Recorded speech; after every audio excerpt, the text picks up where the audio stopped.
Mana lagi afdal? Sedekah dekat anak isteri berbanding dengan anak isteri yang dah beri nafkah lah. Nafkah dah settle dah. Sedekah lah. Okay? Bukan sedekah wajib. Sedekah wajib tu yang nafkah. Sedekah sunat. Kepada anak isteri berbanding dengan sedekah dengan orang lain. Tu dia. Tu dia punya tu. Tak kisahlah orang lain tu masjid ataupun apa. Okay. Mana lagi afdal? Dia gini. Dari segi turutan, paling afdal sedekah dekat musuh. Tu nombor satu. Paling afdal sedekah kat musuh. Ada orang tak pernah dengar. Paling afdal nombor satu sedekah kat musuh. Paling besar pahala. Bila sebut musuh, dia selalu buat jahat kat kita. Dia selalu buat sesuatu lah yang tak elok. Dan kita jadi musuh dia. Musuh tu bukan musuh sesama Islam. Maksud kita tak suka dia. Paling afdal adalah sedekah kat orang paling tak suka. Itu nombor satu. Okay. Ni dari segi turutan. Yang kedua, sedekah dekat isteri. Isteri ya. Yang ketiga, anak yang belum baligh. Anak yang belum baligh. Selepas pada tu bawa orang lain. Itu dari segi turutan. Masjid duduk nombor 8. Itu dari segi turutan. Tapi dari segi sedekah, kita tak tahu sedekah kita mana yang Allah terima. Kita tak tahu. Masa bila kita ada apa dia panggil? Keikhlasan datang tu bila? Tak tahu. Mungkin ketika sedekah kat anak isteri. Mungkin sedekah dekat masjid. Mungkin sedekah dekat orang. Mungkin banyak. Dan jika sedekah kita yang betul-betul ikhlas yang Allah terima, kita akan memang ahli syurga.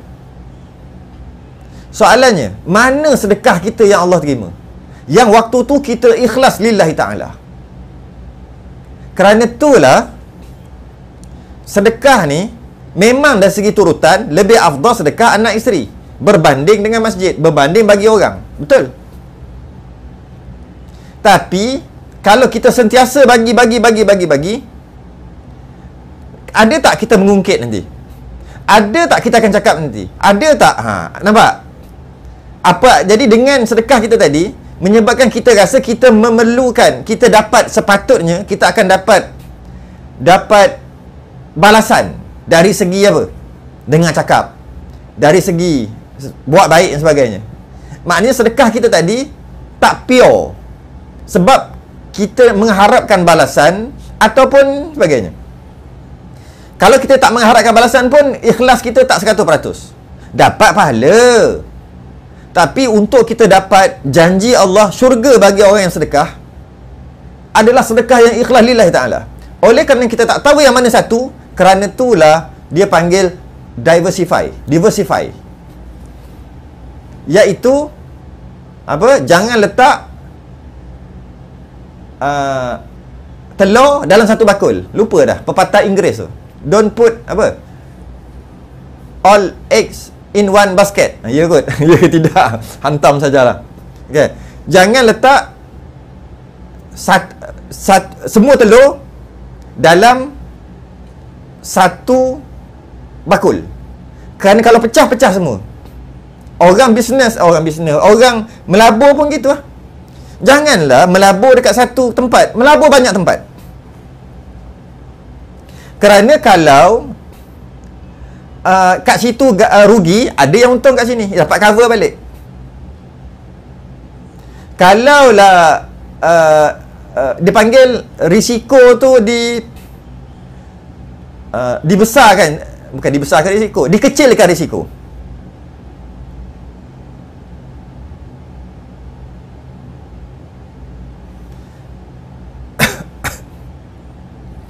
Risiko. Jadi oleh sebab tu, walaupun dari segi turutan ia begitu, tapi kita bagi juga yang lain supaya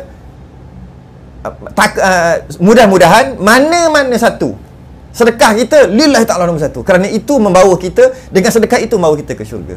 Jadi kita tak tahu. kat mana ikhlas kita yang sebenarnya. Jadi kerana tu bagilah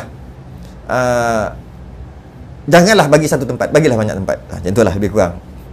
Tapi kalau dari segi turutan, ya, musuh nombor satu pahala paling besar. Yang kedua anak, yang kedua isteri dulu. Bukan anak, isteri dulu. Yang kedua, yang ketiga baru anak yang belum balik. Itu dia turutan. Ibu bapa duduk nombor 8, nombor 9. Kalau nak kira turutan. Cuma kalau kita boleh ikhlas, silakan.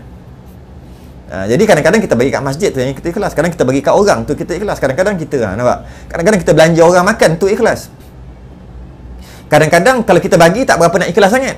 Kalau bagi orang makan ikhlas. Jadi jangan kita bagi duit aja, bagi orang makan sekali. Sediakan makanan untuk orang sebagainya. Gitulah. Kita tak tahu kita punya yang Allah terima yang mana satu. Okay. Dari segi turutan begitulah.